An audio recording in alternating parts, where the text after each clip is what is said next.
Dateline, June 13th, 2019. The Dub Talk Podcast, hot off their recent campaign to review the latest English dubs, enters into the spring season with gusto. Having taken Robi Hachi and Kono Oto Tomare by storm, the crew decided upon the fantasy epic Fairy Gone as their next campaign. Episode host Roots of Justice had this to say. Warning. The Dub Talk Podcast may contain content that isn't suitable for children. Listener discretion is advised. He continued his speech with a brief warning for the troops. This episode contains spoilers up to episode 6 of Fairy Gone, and possibly other shows as well. Do be advised as you listen.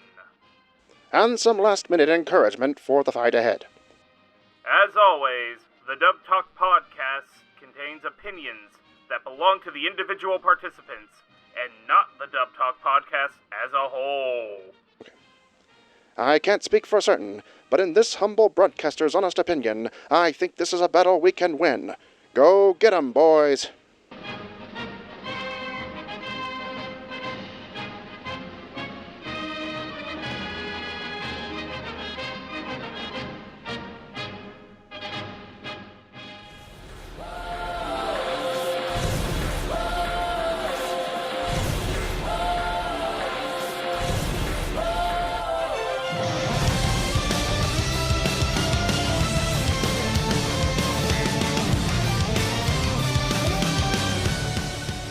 Hello, fellow fairy soldiers, and welcome to Dub Talk, a show where a bunch of nerds get together and inspect and investigate a recent English dub.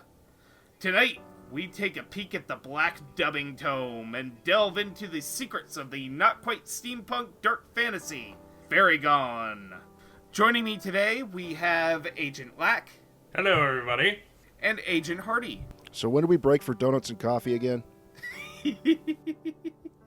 And I, of course, am Agent Roots. And as mentioned, today, this episode will be covering Fairy Gone, the recent collaboration between PA Works, the director of parts 1 through 3 of JoJo's Bizarre Adventure, and, of all people, the author, not the scriptwriter for the anime. Like, this is the actual author of Grimgar Fantasy and Ash. Oh, interesting. Who did the scripts for this series. Might explain a few things that we'll get to in, like, final thoughts, because, I mean, I guess we can just say it right now. Like, the three of us kind of had an time with the show. I don't think any of us, like, hated it or anything like that, so, you know, it's just... We wanted to enjoy it more than we actually ended up doing so. Yeah. Yeah. Because this concept is really neat. It's just ho-hum in the execution. I described it on Twitter as Full Metal Alchemist meets Stands, basically. So. Yeah, and that's like... That should be a formula for something incredible, but not so far, so, you know. Yeah. Well, you listeners probably want to know what the show is about, however, so I have here a description from ANN.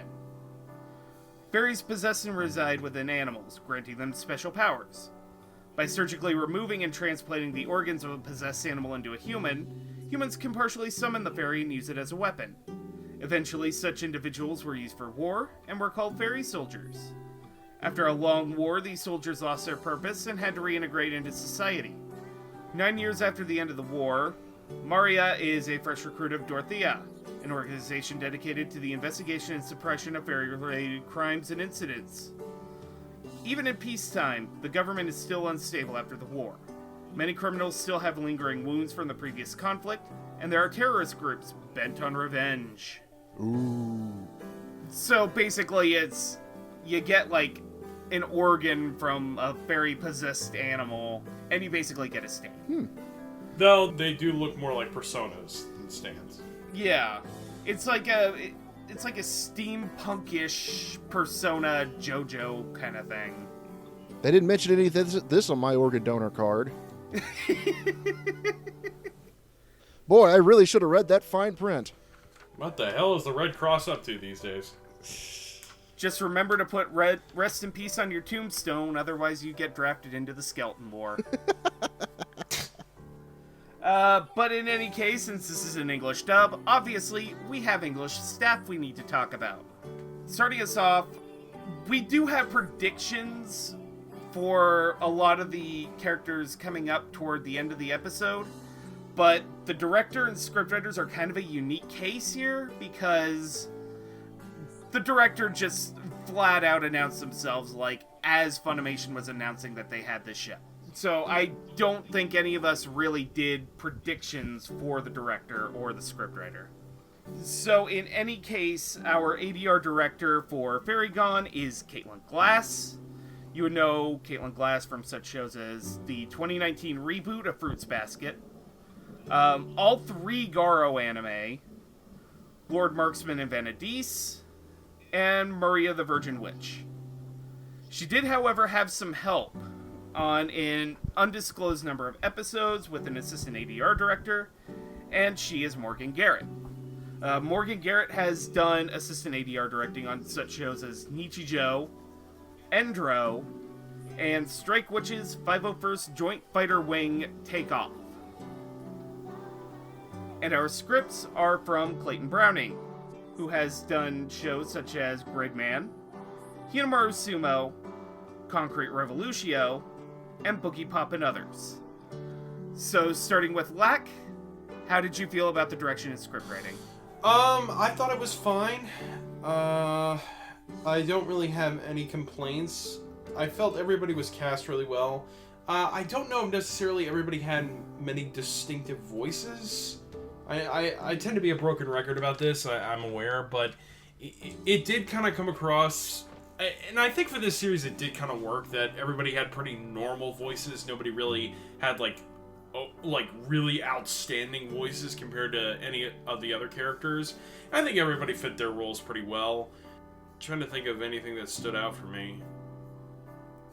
There's a lot of narration in this dub, so you kind of got to be ready to sort of like handle that, and I think that was handled pretty well, because it can be kind of hard to really be able to sell a show on a lot of narration. And like, I think the actors who had to do all that part were cast pretty well. As far as the lore is concerned, I mean, I don't know how well they pronounced everything, so I mean, let's be honest, sometimes even in the Japanese itself. Yeah. Because, like, sometimes the English dub actually pronounces things better than the Japanese.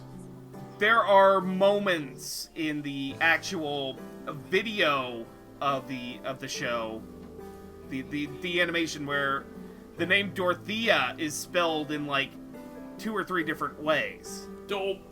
So, yeah. But yeah, I would say this was a perfectly passable dub. I think, like, well, I guess that's skipping ahead a little bit. As far as the direction is concerned, I think that was it was all passable. Nothing really necessarily stood out for me, but it served what it was doing well. So I think that's kind of my thoughts. Yeah, I kind of have to mirror Lac here. It is not a dub that is going to really stand out well, but it is completely serviceable, and it does not. It is inoffensive. Like, there is not one role I listen to in this show to where I'm like, wow, that actor really is out of place, or that performance does not sound good. They're all good. Not necessarily perfect. It's not going to win any awards. I like Caitlin Glass a lot as a director, and there's some of the dubs that she's done have been absolutely amazing, and some of them have just been okay, like this one. But that's one thing you can always rely on Caitlin, is she is reliable, and she has a very good track record. Like, you can depend on her to put out a performance or to direct a dub and have it turn out completely serviceable and decent. So, yeah, I mean, all the Garo dubs have been really good, from what I've heard. So, yeah. So yeah, it's inoffensive, and I can't really make any comments on the writing because a lot of it just goes over my head. Like, I still don't even know what the Black Tome does. I'm like, why is everyone trying to fight over this book? Yeah, I know. It's like I even though I haven't seen Ava yet, I was getting some Ava vibes of your guys are throwing a lot of lore here and not explaining. A lot of exposition without explanation. Does the bus run through here? Oh, I bet you ran out of ink, you bastards. I mustn't run away. I get it. Where the fuck would I go? It's funny that you mentioned the bus because the last PA Works show that Caitlin directed was Sakura Quest, and it had a bus that was mainly featured on it heavily as well. Yeah. And just like that dub, I find it completely inoffensive and completely workable. So I can't really comment too much on the writing, but I mean it's a good sounding dub, all things considered. I largely agree with you guys. Like, it's a good dub in terms of direction and script writing. There is one character I'm kind of annoyed with in terms of dialogue choices, but I'll get to her when we get to her. Other than that, casting is pretty solid. I'm pretty sure Caitlin Glass is putting a lot of work into Fruits Basket right now. So she needed a group of people to do Fairy Gone that she could depend on. Because I would assume, considering Fruits Basket is like one of Funimation's tentpole franchises, up there with like DBZ and Full Metal Alchemist back in the day, that has to be done right. So she's also doing Fairy Gone right now, so she just needs a group of actors that she can depend on to put really good performances down, and she's managed to, by and large, pull that off. But we'll be getting to individual performances as we get to them. So, other than one character, script writing is pretty good. Oh, there is one other thing that's it's kind of odd, and it's also present in the Japanese language version. Certain sound effects are kind of played up a little too loud in the mixing. Like, particularly footfalls. You know, when a person steps on, like, pavement. Those are a lot louder than I feel like they should be, and, like, sometimes it even gets in the way of the dialogue. Yeah, other than that, which, again, also present in the Japanese version.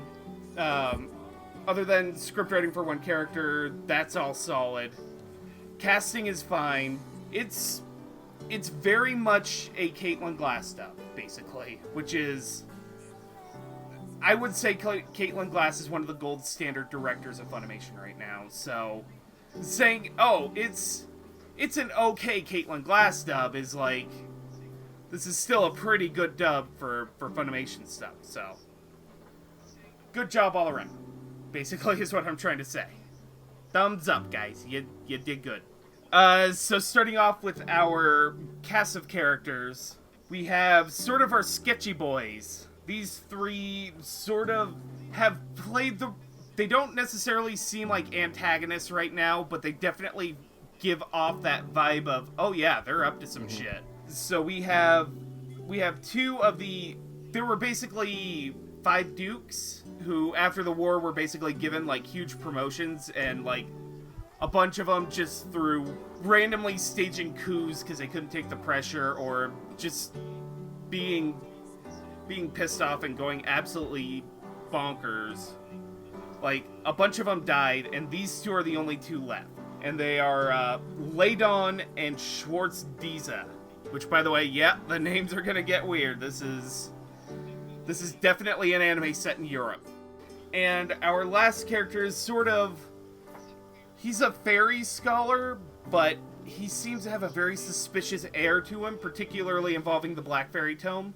Yeah. I get the feeling a lot of Japanese authors, when they try to write for European or Western settings, just randomly scroll through a thesaurus, throw a dart at it, and pick whatever last name they hits. Or, it's sort of the G Gundam thing. Right. Where they are trying to blatantly and deliberately bring up a character trait using the name. I'm still waiting. Yeah. I'm still waiting for a Gundam character named Honey Blonde Afro. But yeah, it's sort of a Schwartz Bruder type situation there. Anyway, Ladon is played by Kent Williams, who you would know as Qualm in Aka 13, the Supreme Kai in Dragon Ball Z and Super, and Perry in Space Dandy. Like the bad guy who really doesn't get to do much except yell at Admiral Perry. Admiral Perry, thank you. I forgot his rank. I was about to say Commodore, but that is a different person entirely. Schwarzenegger is played by R. Bruce Elliott, who you would know as Edward Teach, aka Whitebeard in One Piece. He is Doc Pixis in Attack on Titan, and the Bookman in D. Gray Man. And Makarov. Oh yeah. Like, I could just sit here for the entire episode and name off our Bruce Elliott roles. I could do that for just about everybody in this cast. So, do forgive me if I sort of neglect characters that you really like from these people. Trust me, I deliberated on a lot of them. Anyway, Damien Karma is played by John Burgmaier, who you would know as Kurama in Yu Yu Hakusho, Shigure in both versions of Fruits Basket, and he's Seishin Moroi in Shiki. Which, by the way, if you ever find that on Amazon, or, like, Right Stuff, or... Because sometimes they will find copies just that kind of snuck in the warehouse.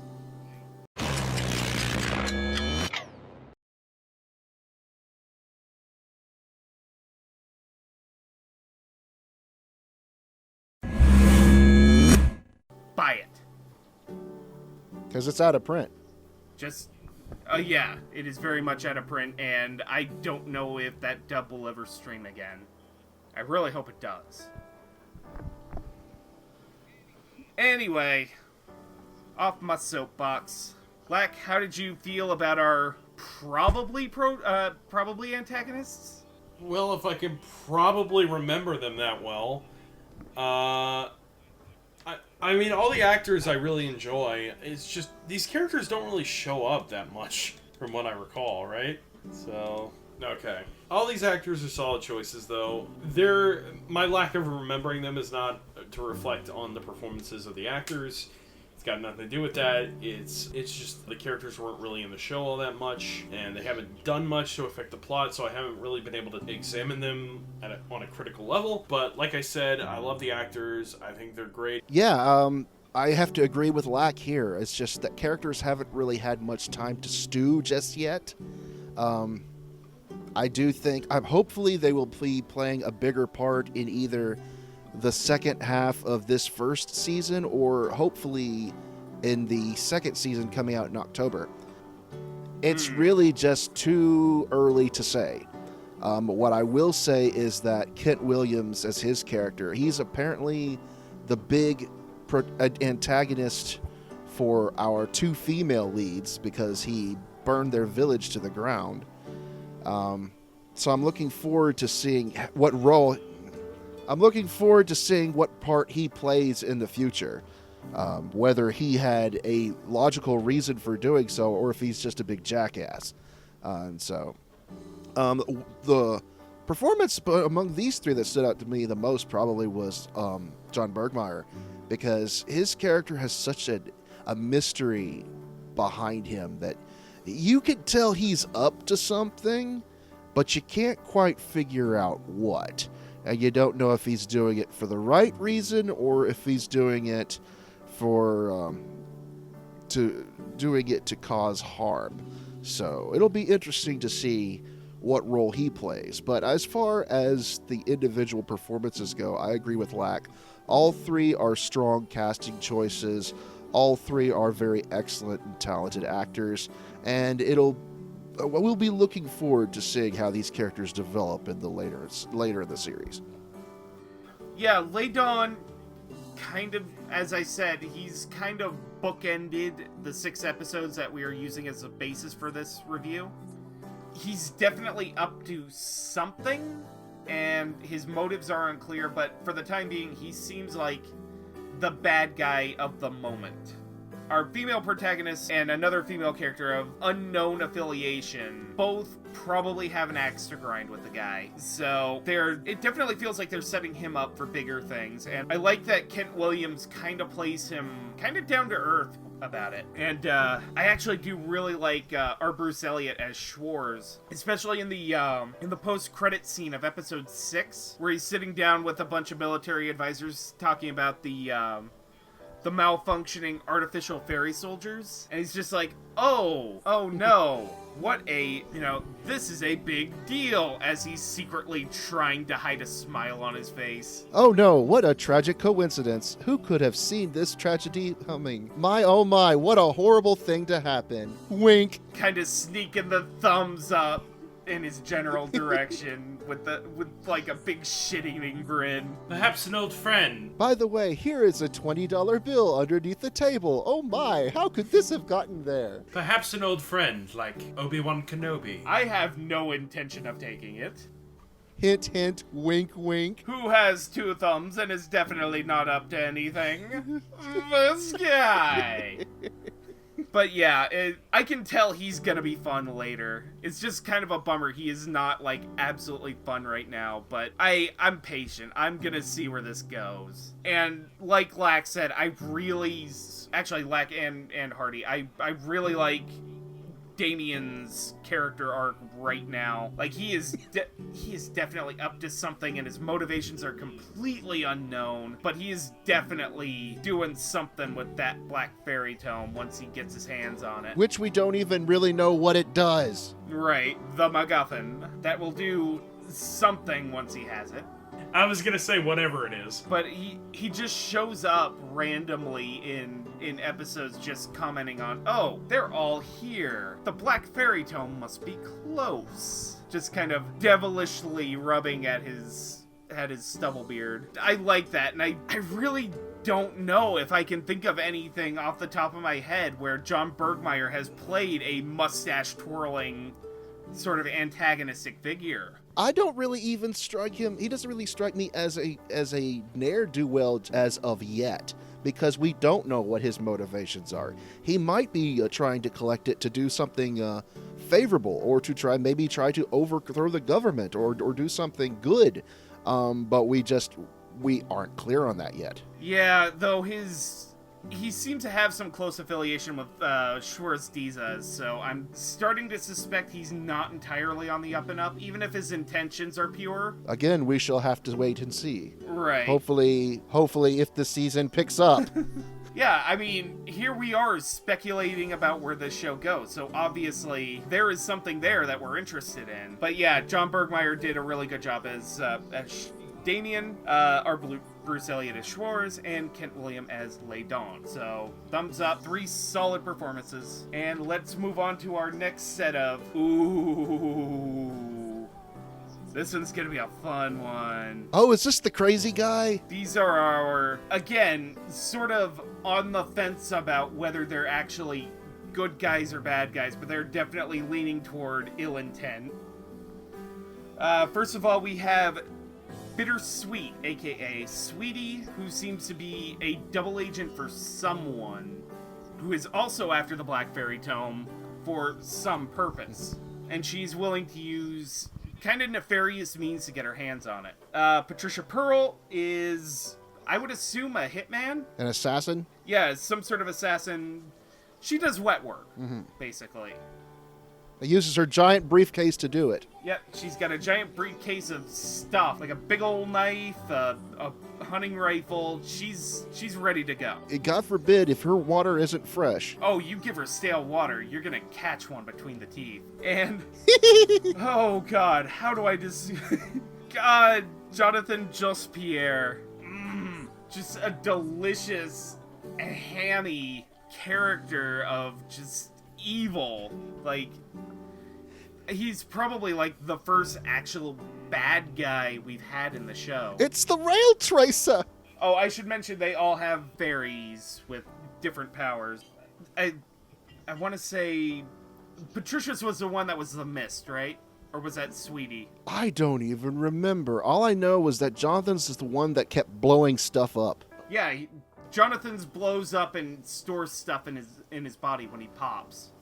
Like little satchels of oil and all that. And sometimes like daggers.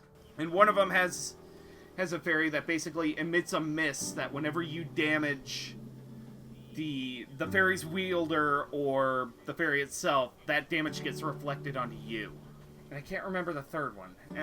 Anyway, I'm really digressing here. So, Sweetie is played by Morgan Garrett. You would know her as Sophie in Ghostsick, Marie Torres in Joker Game, and Akira Mato in Tokyo Ghoul. Patricia Pearl is Alexis Tipton. You would know her as Pearl Fay in Ace Attorney, Saya Kisaragi in Blood Sea, and Kofuku in Noragami. Jonathan Justpierre is Jerry Jewell. You would know him as Hardy mentioned, Claire Stanfield, aka the Rail Tracer in Bacano. He's Dio, just not that Dio, the robot Dio in Catcher in Sins. And he's also Kaoru Nagisa in the rebuild of Evangelion films.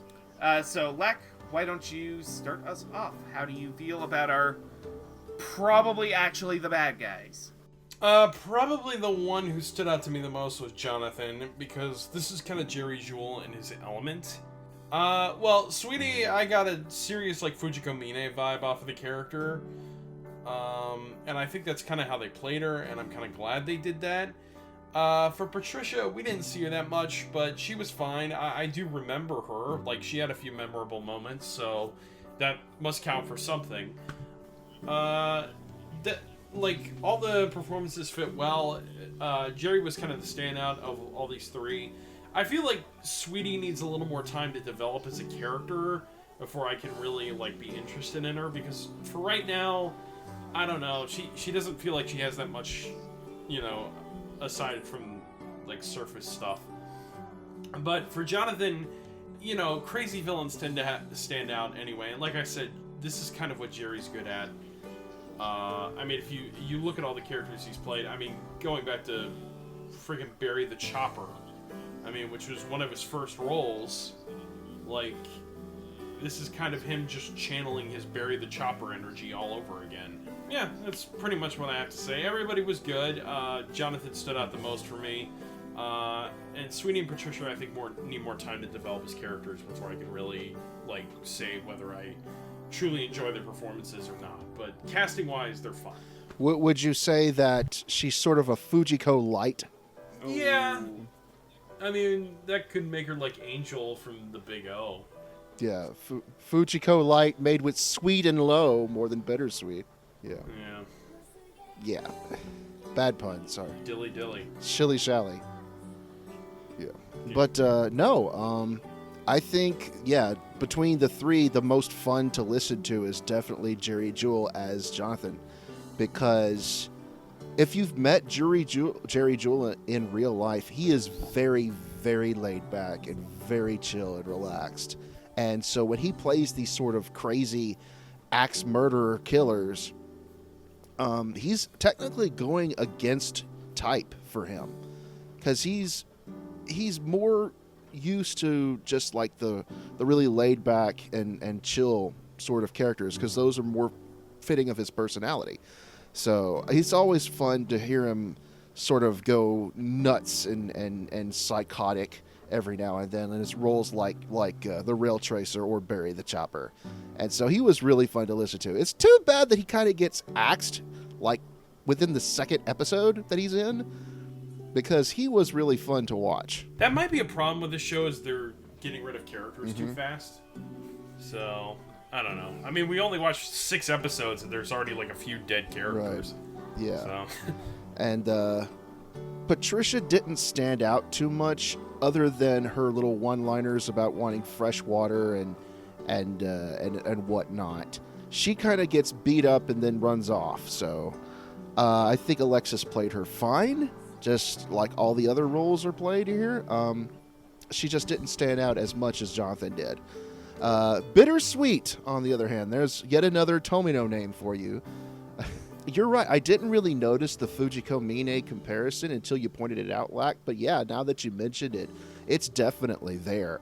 I'd say these are the type of roles that Morgan is best suited to play because of the little hint of mischief there, and she's really able to drive that sort of, hey, you know, I'll flirt with you, but I'm actually stabbing you in the back as we speak sort of roles. I think she did really good here. I'd like to see where they go with Sweetie as a character, and so once again, we were only 6 episodes in, and we don't know really where her allegiances lie. Whether she's doing this entirely for herself, or whether she's doing it to help out one of the various factions of the government, who's to say? And so it'll be interesting seeing where we go from here. And it'll be interesting to see how Morgan's performance sort of shifts and alters as the story goes on. They call her bittersweet, but she's actually completely fake like aspartame.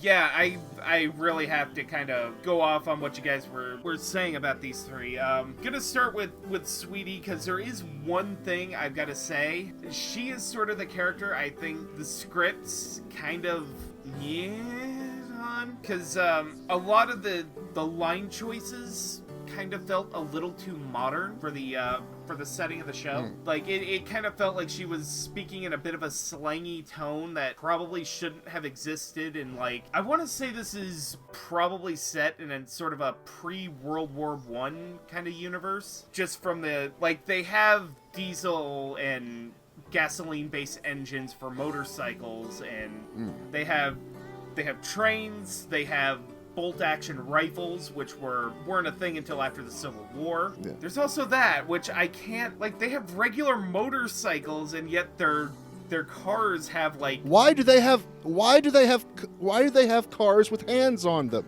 I want to know. I like it, but I don't get it. Anyway, I just felt that her dialogue felt a little too on the nose for a modern era, instead of, like, I really don't want her to have, like, speakeasy slang added into her dialogue, but, like, it just kind of felt, it felt a little too modern, I guess. I did really like what we got of Alexis Tipton's Patricia Pearl. She sounded like a snarky little brat throughout the whole thing, and I really liked it, especially as she's sort of losing and has to run away. That was really fun. And, Jerry Jewell as Jonathan. Like, the guy is lobbing oil grenades at his opponents, and he's, like, singing opera at the same time. Like, that is a new level of ham I didn't expect to hear out of Jerry Jewell, and yet here it is. Like, I want to own Fairy Gone just for the scene where Jonathan is, like, singing baritone while lobbing, like, jars of oil at people and setting them on fire. It's just so beautiful. And yeah, as Lac and Hardy were saying, this is definitely outside of the actual person Jerry Jewell's wheelhouse, but I really like it when he gets the opportunity to just go nuts, because he does a really great job with it, and he's really fun, he's really charismatic, he's really hammy. It's just a shame that he gets, like, maybe an episode to himself worth of content before he ultimately dies. But man, that is a death. Like, his insides are basically turned to jelly, and he's just laughing the entire time. I haven't seen that much motor oil come out of a human body since I watched the last episode of School Days. It's funny you say that, because just today, Jacksepticeye uploaded one of his funniest home videos things, and it was about the woman on My Strange Addiction who drinks gasoline. Not that I buy any of that as real, but, you know. But yeah, standout performances from all three. Maybe tighten up the dialogue on Sweetie a little bit, but otherwise she's fine. Like, I definitely get the Fujiko Mine vibes that Lac brought up. Like, she is definitely a femme fatale. Probably in it for her own means. But then who was Phone? But then why did she leave the book? Wait a minute. If you're here and Lac's over there, Who's driving the bus? Ah! But yeah, thumbs up all around. A little bit of work is needed to be done for the home video, but otherwise, thumbs up. So moving on, we are starting to get into the Agents of Dorothy, or Dorothea, I'm sorry. Actually, is it Dorothea or is it Dorothea? I think it might be Dorothea is how they pronounce it in the English dub. I think. We'll have to double check on that. Yeah, because I think in the subs it's pronounced Dorothea. We have Nine Aular, who is basically the highest ranking officer we have seen so far of the organization. She basically hands everybody out their assignments and also covers up the fact that that Maria is a completely natural fairy soldier. Roots, I don't mean to interrupt or correct you or anything, but you're forgetting there's an L in there. Oh, Marlia. There we go. I'm Right. sorry. A lot of these names are just kind of... I think everybody's going to get a well actually in this episode at least once. Yeah. But yeah, she's basically the highest ranking officer of the organization, and like, she hasn't done a lot yet. I can definitely tell that she's gonna be a major player, either in the second half of the first season or in the second. I had to bring her up because I think the actor they paired with her is really cool. Anyway, Serge Tovai and Kara Kisanara. Is it Kisanana? Kisanana. I have such horrible handwriting. Curse these sausage fingers of mine. Yeah, like, all my notes are on paper, and it's just, like, my pen kind of dragged a little bit. Anyway, Kara and Serge are sort of, Finn Underbar, our main protagonist that we'll get to in just a sec. He's their backup. Serge is a sniper whose fairy basically takes the form of a giant rifle, and Kara's fairy is basically a scout. She can send it out, it's largely undetectable by the human eye, and she can basically get sniper positions for Serge. Y'all starting to see the JoJo comparisons here, guys? Yeah, maybe just a bit. Anyway, it's also not exactly subtext, but actual text that Serge has feelings for Clara, and basically hits on her like every opportunity he gets, and is constantly, I'd say, a varying degree of gently and not quite so gently turned down.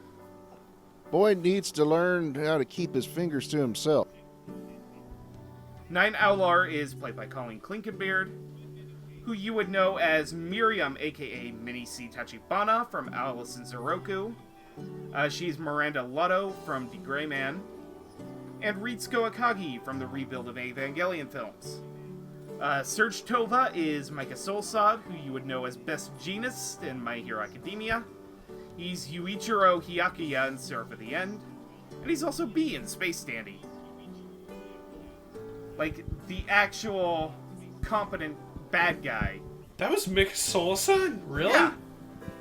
I did not recognize him. Wow. Jeez. And, Clara Kisanaria. She's played by Athia Yu, who you would know as Victory Dibla in Gosick, Rita in Rage of Bahamut Genesis, and Boar in Gridman. So, Lac, why don't you start us off? Okay. All solid actors here. Again, not much to work with, honestly. They are a little more prominent in the show than the previous ones we talked about, but which makes them a little easier to remember and makes them stand out a little bit more. Like I said, I did not recognize Mika Solasad at all as Serge, and I can usually hear him. So I don't know, maybe I was having an off day or whatever, but sometimes he sounded like Alejandro Saab to me in a few places, but I don't know, what do I know? Clara, she sounded fine. We really don't get to see her much in action until around episode 6, as it turns out. but she sounded good too. And 9, not much in the show at all. Probably maybe less than some of the other characters we talked about. But Colleen Clinkenbeard is always a solid choice. She always brings her A game, even when it's like, even when it's not really needed. I would say Serge and Clara stood out the most. And I would say they were solid picks. I'm trying to think of anything that kind of stood out. They did have a bit of personality to their portrayals, and I did appreciate that. And admittedly, I didn't remember their names, but that's kind of on me. I just don't remember names that well. Yeah, Serge Tova. Sorry, I didn't remember Serge Tova, but yeah, no, they stood out to me, and they were memorable, and they had good actors behind them. So that's what I'll say. I pretty much have to agree with what Lack said, is that these characters, while they do have more screen time than some of the earlier ones we've talked about, they largely stay in the background except when they're needed. I will say this, that 9 is definitely a Colleen Clinkenbeard performance for a Colleen Clinkenbeard type character, because she's played a lot of these types of characters in the past. I actually did make predictions for these 3. And for 9, I had Stephanie Young. But Colleen also works very well. Well, yeah, I mean, it's always going to be either Colleen Clinkenbeard or Stephanie Young. Mm-hmm. So, or Rachel Robinson if she's over. Or every once in a while, even Lydia McKay every now and then. Yeah. But I think for the few scenes that we've seen her in, she is fine. She has sort of a demanding voice and authoritative, and she gets what she wants, and she don't want to hear no nonsense. So that's definitely a role that Colleen has excelled at in the past and continues to do so here. As for the Lovebirds, let's see. For Serge, I had Josh Greeley as my prediction, and for Clara, I had Bryn April. Obviously, they didn't get those here, but Micah seems to be having a lot of fun with his role. He gets to play sort of like a little snarky jackass who hits on the girls a bit too much, and he seems to be having fun with it, even though Serge hasn't really made too much of an impact on the show so far. Clara has made a bit more of an impact, considering she's had to go with Marlia on 2 different missions, dolled herself up to do so, in fact. And she seems to just be done with Serge's just crap. She's just had it up to here, and she's not going to take anything from him, and I think Afia really brings that out in her voice, her level of annoyance with him. So they're all really good performances all around. So, as it turns out, I actually did have predictions for these 2. I just checked on my notes. For Clara, I had Erica Mendez, and for Serge, I had Christopher Lewin Ramirez. Oh, and I also had Beth Lipton for Nynora. But we'll do that formally in our final sections. But just thought I'd put that out there. Anyway, I really like Colleen Clinkenbeard as 9. Like, her voice actually, in terms of like voice fitting the character design, hers probably one of the most accurate in my mind in the show. Like, now I can't see scenes with her even when I'm turning it back over to the Japanese, and I can't think of anybody else but Colleen Clinkenbeard in the part. And when you can manage to get a performance like that, even when you've really only said like a handful of lines in the course of 6 episodes, that's really something. And as for Afia and Micah, I really like the energy they have playing off of each other. Like, it is clear that the both of them are having a lot of fun with their characters. I really like the sort of mini character arc Clara got in episode 6 with the train heist. Like, that was really fun. sort of like a cat and mouse game. Yeah. And it's, I really also kind of like her backstory with 9 as well, that you sort of get little hints at that she was basically the survivor of a massacre of her town, and 9 was one of the soldiers who pushed back the people who did this to her and basically offered her a home when she was just a little orphan kid. I really like that for some reason. But yeah, and as much as Micah hasn't had much of a prominent role in the show as much as Clara did, I really like that he's sort of cocky and headstrong, especially since he's a sniper. Like, that feels like a fitting personality trait for him. But yeah, all 3 of them did a really great job. I can't wait to see where the 3 of them go in what we have left of the series. Mm-hmm. And the second half in October. Sometimes I forget they're actually doing that, but anyway, I digress. Yeah, it was originally meant to be like one solid half-year-long season, but then they split it after and decided to split it later. So next up, we're now dropping our groups of 3 to groups of 2. We have Veronica Thorne, who is a survivor of the same village as Marlia, and she ends up gaining fairy soldier powers, and her fairy blood daughter can enter into people through their wounds and basically damage them from the inside out. It's very nasty. Oh yeah, they spit up like black blood. It's kind of badass. Yeah. Her motives are currently unknown. She is very clearly after Late Dawn because he massacred her village, and that's basically all we know. She's basically an assassin right now, working for some unknown forces.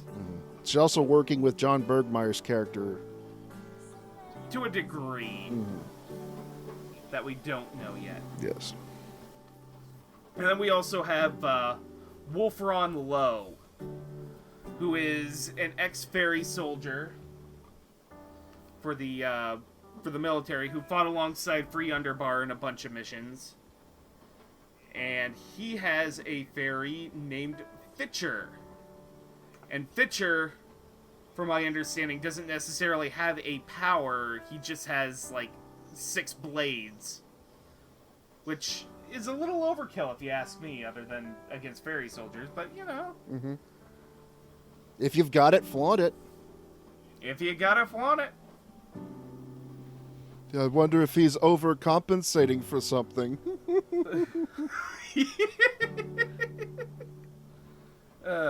And it's implied that he and Free have some sort of history and somewhat bad blood. Yeah. Yeah, they fought alongside each other. Yeah, and something happened after their side lost their war, and they're basically, like, not on speaking terms anymore. Less on speaking terms, more at swinging swords at each other's faces terms. Yeah, maybe just a little bit. Mm-hmm. He is no longer invited to the barbecue. And he's also working with Schwarz Diza to some capacity. Probably cooking up some sort of coup or something. So did we have predictions for these two? Because I know I did. I had a couple, actually. Very low-hanging fruit. I see an angry, douchey, blonde-haired guy. I immediately think of Eric Vale. And for Vare, I know that she likes to cast herself in pretty prominent roles in her own dubs, and so I had Caitlin Glass. Lack, do you have anything? Nah, I didn't have any predictions. So I kind of went with an actor with kind of a lower register for Wolfron, because I had the feeling he was going to be sort of grizzled. I ended up going with Christopher Sabat. Huh. And for Veronica Thorne, because she was obviously going to play sort of the femme fatale assassin, I ended up going with Alexis Tipton. But in any case, we are both incorrect with this. Veronica Thorne is played by Emily Neves, who you would know as Angel, aka Kanade Tachibana from Angel Beats, Umaru Doma from Himoto Umaru-chan, Ringo Oganome... Cola! Potato chips. Oh, God. That dub is so much fun. Ringo Oganome from Penguin Drum, and Judy Reyes in Steins Gate Zero. And Wolfron Lowe is played by David Matranga, who you would know as Luke in Garo Vanishing Line. He is also Briarios in the Appleseed franchise. The whatever was done in Texas, he has been played by David Matranga. Like there's an OVA and there's a dub of the first movie that were done in, like, I think New York. But anyway, It was Jameson Price was originally Briarios. Okay. If I may be incorrect, but I think the first two leads for Doonan and Briarios, I may be incorrect in this, but I think they were Amanda Winley and Jameson Price. I may be wrong. I have to double check that. Yeah, that's pretty solid in any case. Mm-hmm. He's also Bertolt Hoover in the Attack on Titan franchise, Shoto Todoroki in My Hero Academia. So Lac, why don't you start us off? Well, again, I hate to sound like a broken record, but it is funny how the more important characters we get to, the less screen time they actually have. I would say, though, I did like both of these performances. I thought they were both pretty strong. For Veronica, we don't really see her aside from, like, the first and second episode, and I believe the fifth. Is that right? Yeah. And Wolfram, we don't really see him until, like, the third and fourth. Oh, he's in the first at the very beginning. Oh, that's right. Yeah. In the flashback. But he doesn't speak. Yeah. But you know, they're good. They're great choices. I think for, like, Sweetie and Patricia, we just need to see more of them to really get a good idea of their full performances. But as far as the scenes that they're in, I think they're really strong. I think these were both good actor choices for the characters. I don't know what much I have to say. I think David Matranga was a good actor to play against who plays Free Underbar, which we'll get to in a minute. Yeah, and I think the choice for Veronica played against Maria really well. And that's really all I have to say, honestly. Again, Lac is correct in that despite these characters being very important to the story, they don't have all that much screen time compared to our two leads. And so when they don't have a lot of screen time, you really can't judge their performances very well. But I think they both did a very good job in their respective roles. Wolfram, you can kind of tell how just, like, tired and grizzled and just completely worn out and a man with nothing left to lose. He just doesn't care anymore. And I think Matranga really brings that to his performance in the role. As for Ver, you can just sort of, there's almost like this sense of just hopelessness in her voice. Like, and yet there's still a heart there because she wants things to go back the way they were with Marlia, and yet she knows that can't happen until she has her goals, till she reaches her goals. It's like this sort of desperation of wanting to go back to the way things were, but yet you just can't. And I think that really shows in Emily Neves' performance of the character. I hope we get to see more of her. I hope we get to see her open up more and be a little bit more emotionally investing instead of this sort of cold, stoic facade that she's putting on for the time being.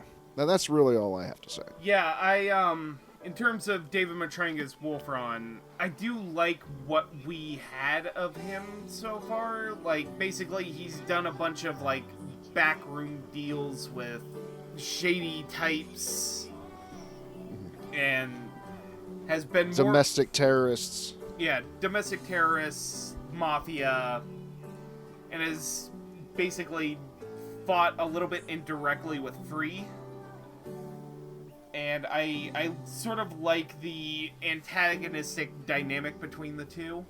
And on the same vein, I really like the same dynamic with Veronica and Marlia. Like, Marlia very clearly wants to be with Veronica again, and that it's something that, for a reason we have not been fully informed of yet, she can't do it. I'm assuming it's some sort of pact she made to pull off the assassination that is coming back to bite her, that she doesn't want Marley involved in. But she probably will be anyway. Right. Because it really do be that way sometimes. But yeah, I really like Emily Neves' kind of stoic, quiet performance of Veronica, and David Matranga sort of as the tired, kind of like Hardy and Lac were saying, he has nothing left to lose but nothing really to gain. He's Max Payne with a ferry or a stand. Ferry stand. Yep. Hey, Japan, I just gave you a title for something. Go use it. Hire me, Square. But yeah, David Matranga is sort of the tired, grizzled ex-soldier. Kind of the boss from Metal Gear Solid 3. Right. Because she basically was involved with a lot of operations and did a bunch of stuff she didn't really want to do, and... All for the good of God and country. Yeah. More or less. Now that I think about that dynamic, there's a little bit of a Heart of Darkness vibe coming from the relationship between Free and Wolfron that I'd really like to see pursued in the 18 episodes I think that we have left of the show. But yeah, Emily Neves and David Matranga did a really great job. Thumbs up. Yay. So now we are at our final group of characters. Marlia Noel, the survivor of the aforementioned village massacre. She has been looking for her dear friend Veronica for many, many years and joined Dorothea essentially to find her. And when she does, she has decided not to give up on saving her from whatever she has managed to do to herself. And we have Free Underbar. Like with Wolfron, he is an ex-soldier from a nation that lost the huge civil war that broke out 10 years before. And essentially, in order for him to survive, he ended up joining the organization Dorothea, where he is more or less one of their more hands-on, I would say, operatives. He goes undercover with... He gets shit done. Yeah, he does. He does get shit done. He's often seen going undercover in mafia-type organizations and, like, the terrorist groups. Infiltrates from within, figures out the shady fairy shit these organizations are doing, and then busts it. So, Hardy. Yes. Obviously, you had predictions for these two. What you got? Well, I had the obvious one, which ended up being right for Free. But I also wanted to not have it be so obvious. So in addition to the one that it turned out to be, I actually kind of wanted to hear Alejandro Saab in this role. Yeah. And also because I really, really, really, really want to see him get a lead role sometime, I also put Marcus Stemmick here. Okay. And for Marlia, the first person who came to my mind was Alexis Tipton, because this character reminds me a lot of the character that Alexis played on Sakura Quest. And that's for good reason, because it's by the same animators. So that's who popped into my head. But then again, who actually turned out to be Free was who I expected it to be. Okay. I actually kind of had the opposite of you, where one of my predictions for Marlia ended up being the correct one. My other was Trina Nishimura. And as for Free Underbar, I only had one prediction for him. Mainly because the actor actually shows up in a show we will probably be talking about here in the kind of upcoming future. I definitely promised it in an earlier episode that I was going to do it, so I should probably get around to it. And that is, it's also somebody I really wanted to see in more anime dubs for a while, and he largely works with Caitlin Glass, so I put in for Free Underbar, Ivan Jasso. Hasso. Hasso. Ivan Hasso. Oh my god. He's Latino. I've been calling him Ivan Jasso for the past... Oh, I am so sorry. Yeah, no, he pronounces it on the Garo commentary, I believe. It's Ivan Hasso. Okay. Ivan Hasso. Okay. Oof. So, obviously, Hardy and I each got one of these roles correct. So, playing Marlia Noel is Jill Harris, who you would know as Arabella Fiora in the Overlord franchise. She's Noel Silva in Black Clover, Rika Takarada in Gridman, and Kei Nitori in Boogie Pop and Others. Free Underbar is played by Ian Sinclair, who you would know as Bardroy in Black Clover, Zap Renfro in Blood Blockade Battlefront, Sosuke Yamazaki in Free Eternal Summer, and Saiichi Sugimoto in Golden Kamuy. How'd you feel about these two? They were both excellent. Ian Sinclair is always a strong choice, and so is Jill Harris. And I think they fit roles extremely well. I mean, you look at a character like Free, and Ian Sinclair is one of the names that comes to mind when you think of characters like that. They did have some depth, and these characters did have some depth compared to the other ones, and considering they were the main characters, they should. And they picked the right actors to be able to expand on that depth, because you have to have very strong presences when you have main characters.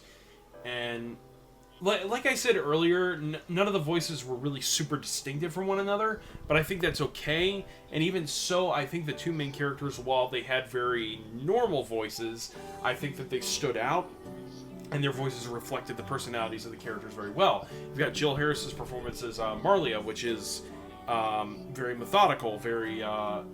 it's a little naive, but it's also very book smartish and very curious, and I think her voice personified that well.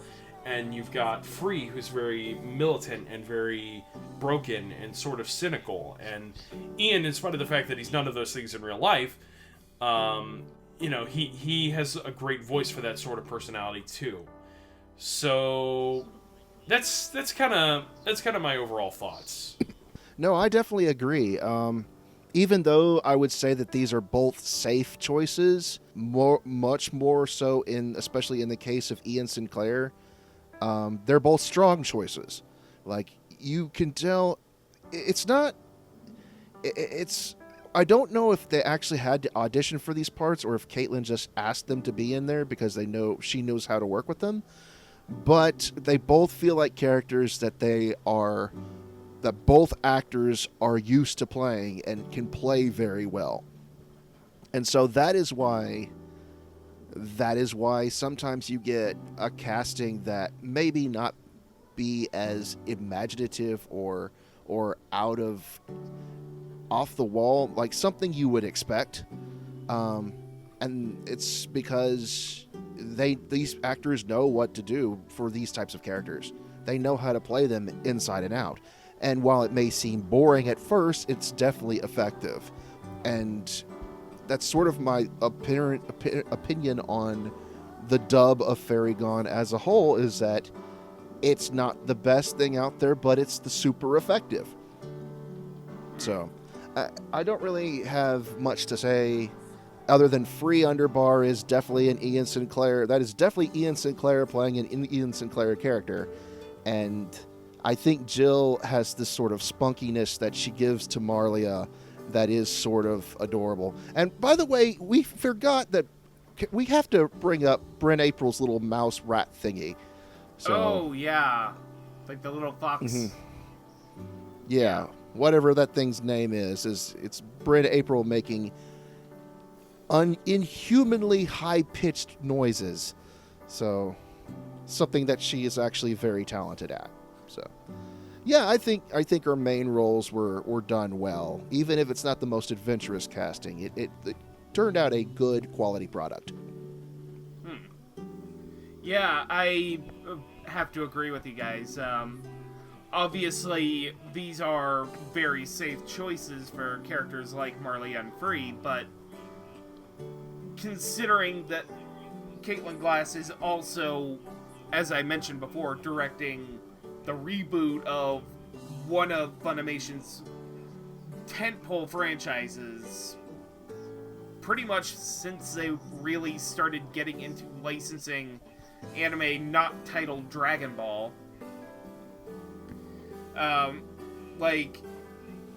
This has to be a dub where she can get people involved that she can really trust to get into these characters' shoes quickly and sort of really bring out what makes them special.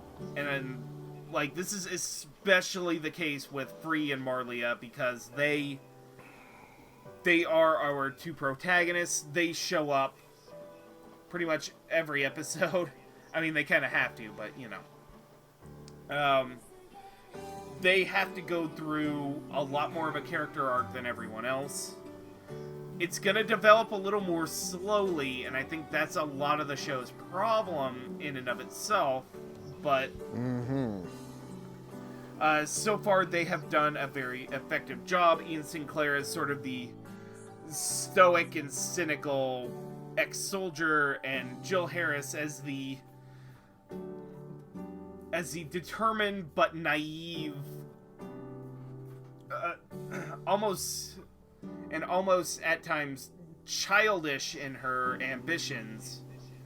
Considering that she's dealing with having a fairy for the first time and she doesn't quite know the ins and outs of how to effectively use it. Right, she obtained her fairy via natural means. She doesn't have the organ, gross kind of animal organ in her body, somewhere, shuffled in between the spleen and the pancreas somewhere. There's a little room in there. But, she now also has to deal with the fact that she has a fairy, and it drains her significantly whenever she uses it. So Jill Harris has to play a character that's learning a lot very quickly. Not to mention everything going on about the Black Fairy Tome that even we, the audience, don't know everything about. There are probably very few characters who actually do, because it's one of those mysterious little MacGuffins that somebody wrote a couple hundred years ago and it ended up going missing. But yeah, Ian Sinclair and Jill Harris did a really good job with the materials they were given. They play the characters very well and play off of everyone else that they have to interact with very well. So these two get a very solid thumbs up. And I believe this ends up moving us into final thoughts. So, Lac, how did you feel about Fairy Gone? Summing up what I basically said through the whole night is that there's nothing wrong with this dub. It's perfectly good. It's got competent people at the reins. And I think the fact that it's not as recognizable or as memorable is more due to the anime itself than the actual dub. And again, I know that I say that a lot, but I really wanted Fairy Gone to really blow me away, and it really hasn't done that. Now, granted, I'm only 6 episodes in, and I'll try to come back to it at some point. But it really hasn't, grasped me in a way that I really hoped it would, because it's a beautiful looking show, aside from the dodgy kind of CGI. But all around, the characters fit well with their voices. Everybody gives at least a passable performance to a good one, and considering so much lore is being thrown at the audience at once, I sympathize with the dub runners, because of the fact that they have to keep up with all that stuff, and they're kind of just trying to follow along as best as they can, almost as much as we are. So I respect that a lot, and I think they deserve a lot of credit for that. So I will say that when I started watching Fairy Gone, I was really, really excited because it looked really nice. Outside of the occasional janky CGI fairies, of course. But yeah, over my experience with the show, I'm like, just get to the point. Get to the point. Stop expositing and start explaining. Stop telling us and start showing. You know, just, we don't even know what the Black Fairy Tome does. The whole story seems to be revolved around this book and or pages of the book, and we don't know why. It's apparently some big deal, and I'm completely confused about what it actually does. So hopefully the show will pick up a pace in the second half of this season, and the second half airing in October. But yeah, that's the show's own fault. The dub itself is really good, and visually the anime is a joy. It's like a really pretty woman with a really pretty voice that has absolutely no personality. But anyways, I'm gonna keep watching the rest of Fairy Gone, and I'm gonna stick with it. Hopefully it improves. But as far as the dub is concerned, it is a good job, well done. They did the best with the material that was available to them, and let's hope that they're able to keep things going for the rest of it. Yeah, I'm largely going to agree with you guys. I had initially signed up to host the episode for Fairy Gone, like, I think it was like a day or two before it actually started airing, and I started it up really excited, and then, like, I don't want to say I was disappointed by the first episode, but it definitely, I got the sense it was going to move a lot slower than I was hoping it would, especially after it was announced that it would be getting 24 episodes. Like, I had figured what we are getting, like, what we had reviewed today would have been the content we had received in the first 3 episodes instead of 6. I guess I could put your feelings of sort of disappointment into, where's the kaboom? There was supposed to be an earth-shattering kaboom. Well, you compare it to, like, Dororo, which has, in spite of had, like, 26 episodes, has moved its plot along extremely well at a great pace. Right, So... and, like, in that case, with Dororo, the manga actually kind of daughters a bit.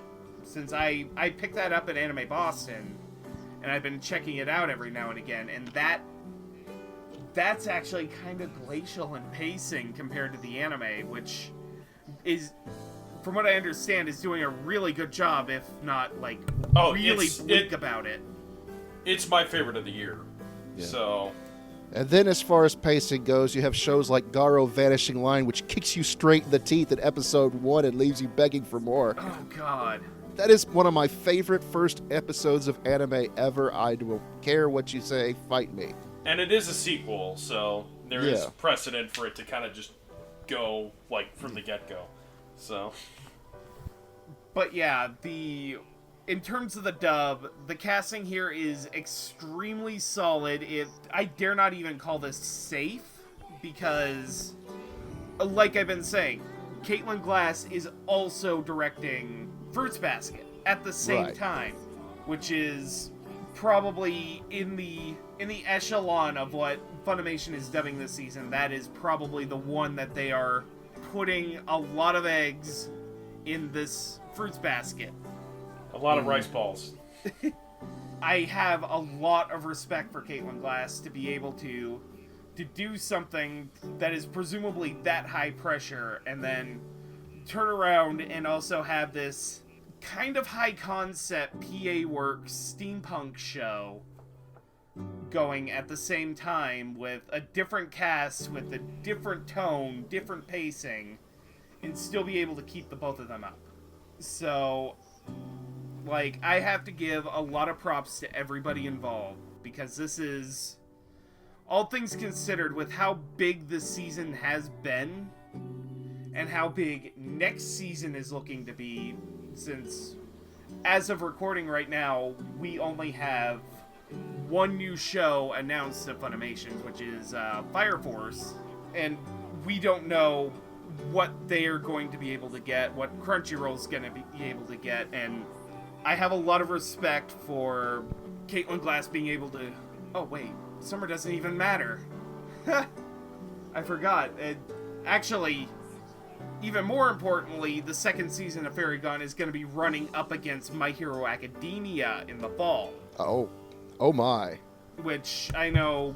Good luck with that. Which Caitlin Glass isn't going to be involved with in terms of direction, more than likely, but you never know. A lot of respect for scriptwriter, direction, actors, sound mixing guys, even though I think the footfall and footstep sound effects need to be toned down a little bit, if it's even possible with the music and effects track. But other than that, like, really great dub for a show that I really hope picks up soon, because I don't think it's going to be a show that I'm going to drop, because I've already invested 6 episodes worth of time into, but I just really hope that the ending of, at the very least, the first half of the show isn't going to disappoint. So with that, if you are interested in checking out Fairy Gone, the sub version is available on Funimation now and Hulu, and the dub is also available on Funimation now. Funimation does offer a 2-week free trial. If you happen to not like the service Funimation is offering, be sure to cancel your subscription before that 2 weeks is up, or you will be charged for a month. And Hulu is Hulu, basically. Mm-hmm. Like, it's a service you're either gonna love or hate. So, but hey, it's got King of the Hill. But it's got King of the Hill, and soon it's gonna be the only streaming site where you can get King of the Hill. It's also one of the few places you can watch Venture Brothers, which is where I binged it all. So, but yeah, I think that's running what, $10 a month, I want to say, ish. I forget how much I pay for it. I think it's like 8 or something. Okay. But then I get commercials. Yeah. Like, there's also a plan without commercials, but that's actually, like, really expensive compared to, like, other streaming services. So I'd put up with the commercials, personally. So if you are interested in the stuff we are doing, you're probably watching this on YouTube right now, so if this is, like, an embedded video, click the YouTube button down below, and there's information on the Dub Talk podcast on that page. Hit subscribe and ring the bell. It helps us out, like, a lot when you are able to get notifications of when our episodes come up. Because YouTube is being YouTube. And you can also find us on Twitter at Dub Talk Podcast. We also have a Twitch account that we occasionally do, like, Jackbox games on. And I think we were planning on branching out into other stuff. I can't remember. And if you want to drop us a coffee, we have a link down below as well. So now is the time where we will individually plug our wares. So, Lac, why don't you start us off? Okay, well, you can find me mostly on Twitter and YouTube. For Twitter, I mostly retweet cool fan art and just fun stuff. I try to stay positive on my Twitter, because I know Twitter can be kind of a cesspool of negativity. So I try to just post fun stuff. But for my more, like, proactive stuff, you can find me on YouTube at liamac/LacTheWatcher, where I'm currently doing anime reviews and just cool, just stuff that I think is interesting, and I kind of do these mini docs. Recently, I just did one about Alexander Aja's failed Cobra movie, which, please check it out, and please leave a like if that would really help me out. And I'm currently working on one, since I'm kind of actually close to getting it done, because the script is almost done. I'll go ahead and announce it. It might already be out by the time this episode is out, I don't know. I'm going to be talking about the artistic influences of Hirohiko Araki. Ooh! So I'm going to kind of go into the history of the 3 men who influenced Araki the most when he was designing his characters and poses and color schemes and all that stuff. It's actually going to be a lot of fun. It's been really interesting to look up these guys, and yeah, that's pretty much me. You've had my curiosity, Lac. Now you have my interest. Also, I'm part of a team back at a game jam that made a sci-fi otome game called The Far Rings. I think we're trying to get it on Steam right now, but I haven't kept up super well with the progress of that. But there you go. As for me, you can find me lurking over on the Twitters. Fair warning, I do retweet a lot of fan art, and so you're probably going to be seeing a lot of Tifa Lockhart on my account. Ooh, I wonder why. Yes. The remake trailer happened. It is a thing, and it is a glorious thing. March. So yeah, I do retweet a ton of fan art, so if that's not your thing, then I also seem to get really ranty at times and curse and stuff, so that's always fun. If you want to hang out with me not on Twitter, I'm also a moderator over at the Funimation forums and Funimation Discord, if you'd like to visit there. That's pretty much it. And you can find me, Roots of Justice, on Twitter at Roots of Justice, where I mainly retweet cute animal pics. Like, a lot of pugs. I'm trying to mix things up a little bit as well with kittens and St. Bernard puppies. And pandas. And pandas. Lots of pandas. Like, I really do like St. Bernard puppies as well. They're just big doofy doofs. I'm also working on some solo spin-off projects that I'll probably be running through my YouTube at some point. I have a script for a pilot that's like halfway done. It's gonna be kind of an interesting thing, I hope. So hopefully I'll have something up. I want to aim for like end of summer-ish, like September, maybe early October to drop it. So keep an eye out for that. So with that, I believe the Dub Talk episode of Fairy Gone is done. Would you say it's very done? Ooh. That's a bad Fairy Gone. Stop making that large racket. Okay. So, we had a lot of fun here, but it is time for us to be very gone. Oh. See, I can Uncle Pun myself. Just not in public. No, not in public. So from us at the Dub Talk Podcast to you, we would like to wish you a good evening, and otaku on there, Debbas.